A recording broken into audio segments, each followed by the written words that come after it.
Kaiju nomor 8, anime yang sebenarnya ceritanya template. MC yang ingin memusnahkan kaiju, dia malah jadi kaiju. Sama kayak di Shingeki no Kyojin atau di Tokyo Ghoul. Tapi yang membuat anime ini beda adalah MC-nya yang udah om-om berumur 30-an. Om-om yang bernama Hibino Kafka ini punya mimpi untuk menjadi seorang defense corps dan menepati janji dengan teman masa kecilnya. Tapi dia sudah hampir menyerah dengan mimpinya karena selalu gagal dalam tes untuk masuk ke defense corps. Mungkin ini yang membuat gua suka dengan anime ini. Kenapa? Karena karakter Kafka ini relate dengan gua dan banyak orang lainnya, sehingga ada ikatan di antara penonton dan si Kafka yang membuat penonton peduli sama si Kafka sampai ceritanya selesai. Contohnya aja di episode pertama, Kafka yang lagi nonton TV, terus ada berita tentang si Mina yang udah jadi kapten di defense corps. Tapi si Kafka matiin lah tuh TV-nya. Di situ dia ngelihat pantulan dirinya di TV itu. Itu relate banget sama gua, sumpah. Gue juga pernah merasakan hal yang sama, ngelihat pantulan diri kita, terus ngomong dalam hati, gue masih gini-gini aja ya, nggak ada perubahan. Gue hidup, tapi gue nggak merasa gue hidup. Gue stagnan, tapi nyaman, tapi menderita. Mungkin buat yang masih sekolah gak akan relate sama karakter Kafka, tapi buat gue yang seorang pengangguran, Kafka itu relate banget sama gue. Selain Kafka, gue juga suka sama karakternya si Reno Ichikawa. Dari yang awalnya tengil banget ke si Kafka, terus jadi peduli banget sama si Kafka dan selalu mendukung si Kafka kalau lagi down. Bahkan tujuan Reno pengen jadi kuat aja itu agar si Kafka nggak usah berubah ke mode kaijunya. Itu kan gila, sepeduli itu dia sama si Kafka. Ini si Ichikawa pantas dianugerahi Oscar dengan nominasi Best Supporting Character. Terus Shinomiya Kikoru, cewek tsundere twin tail, awalnya meremehkan si Kafka, malah jadi suka sama si Kafka setelah diselamatkan dan dipuji sama si Kafka. Mungkin itu yang ngebuat si Kikoru suka sama si Kafka, karena Kikoru dari kecil gak pernah dipuji sama bapaknya. Apapun pencapaiannya, strict banget bapaknya ini. Bahkan saat mendapatkan nilai terbaik pun bapaknya gak dateng. Dan si Kikoru ngeliat teman-temannya yang lain dipuji orang tua mereka masing-masing. Dan itu sedih banget sih. Kurang kasih sayang si Kikoru ini. Bapaknya si Kikoru emang bukan bapak yang baik, tapi ada alasannya kenapa dia begitu. Soalnya kan bapaknya si Kikoru ini kehilangan istrinya karena kaiju. Makanya dia nyuruh si Kikoru untuk menjadi prajurit yang sempurna agar tidak bernasib sama seperti ibunya. Visual dan animasi kaiju nomor 8 juga bagus. Pergerakan karakternya saat adegan bertarung juga dinamis dan flashy. Terutama adegan bertarung Kafka ngelawan si Hoshina itu mulus banget. Kafka kalau udah jadi mode kaiju, efek listrik warna biru-birunya itu juga keren.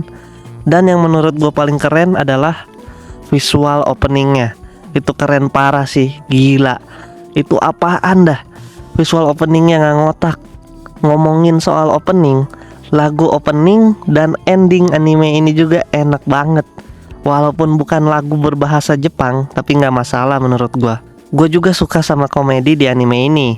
Ya walaupun gak bikin gua ngakak, tapi seenggaknya gua ketawa dan nonton anime ini karena tingkah lakunya si Kafka yang lawak dan ekspresi mukanya yang lucu. Contohnya aja pas si Kafka memakai baju perlengkapan prajurit dan ternyata combat powernya si Kafka itu 0%. Terus dia malah ngeden kayak orang pengen berak, berharap angkanya berubah. Itu kocak banget sih.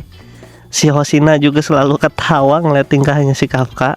Selanjutnya gue mau ngomongin soal kekuatan karakter di anime ini yang kerasa banget jomplangnya.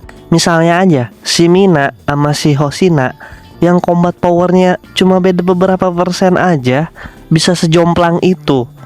Ya walaupun si Hoshina emang cocoknya lawan kaiju yang kecil atau sedang, sedangkan si Mina itu emang cocoknya lawan kaiju yang ukurannya gede. Kaiju nomor 10 yang kuat aja gampang banget dikalahin sama si Mina. Asal dia free hit aja tuh sekali tembak. Kafka mode kaiju itu kayaknya kuat banget ya.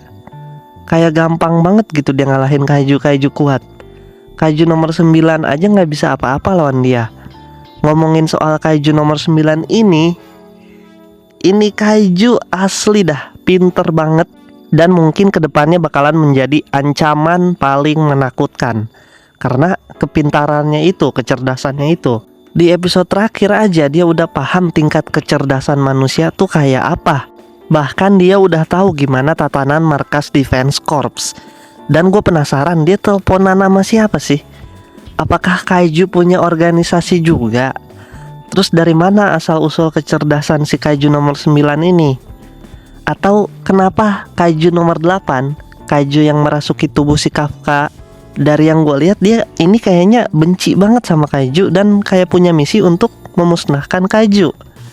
Dan kalau perkiraan sotoy gue benar, apa alasan kaiju nomor 8 ingin memusnahkan para kaiju? Inilah yang menjadi pertanyaan besar gue. Gue penasaran banget tentang kelanjutan ceritanya. Kemunculan Narumi di episode terakhir membuat gue penasaran siapa aja Kapten Defense Corps dan senjata apa yang mereka pakai. Karena senjata si Narumi itu keren. Desain senjata si Narumi itu keren. Senjata si Kikoru juga keren sih, kapak besar gitu kan. Tapi senjata si Narumi lebih keren sih menurut gua. Dan gue pengen lihat si Narumi beraksi memakai senjatanya. Kayaknya bakalan keren banget sih.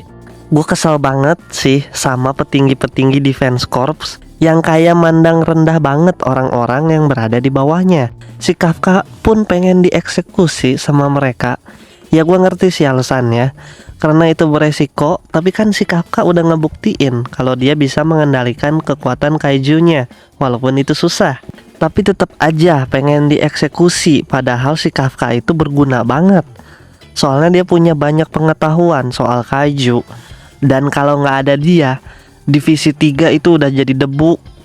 Walaupun dia tahu resikonya kalau dia berubah jadi kaiju lagi di depan semua orang, tapi dia tanpa sedikit pun keraguan langsung berubah jadi kaiju dan menyelamatkan teman-temannya. Untungnya Mina dan divisi 3 itu berpihak kepada si Kafka meskipun tahu bahwa dia adalah kaiju. Dan untungnya juga ayahnya si Kikoru itu mengampuni si Kafka dan dia sadar potensinya si Kafka. Ada tuh satu petinggi Defense Corps yang botak, itu ngeselin banget dia, si Hage. Jadi ceritanya kan bapaknya si Kikoru lagi ngomongin soal prajurit dan kapten yang mati saat melawan kaiju di masa lalu. Terus si botak ini dengan watadosnya bilang, istri lu juga. Kan ngeselin banget. Gak perlu lu kasih tahu juga, orang udah tahu. Jadi kedengerannya kayak ngeledek bapaknya si Kikoru, si Hage ini. Oke lah, segitu aja pembahasan gue tentang anime kaiju nomor 8. Menurut lu gimana anime ini? Apakah seru? Tulis di kolom komentar. Ramein lah kolom komentarnya. Dan kalau lu suka video ini, ya di like. Dan kalau lu pengen ngeliat video-video gue yang lainnya, bolehlah di subscribe. Bye.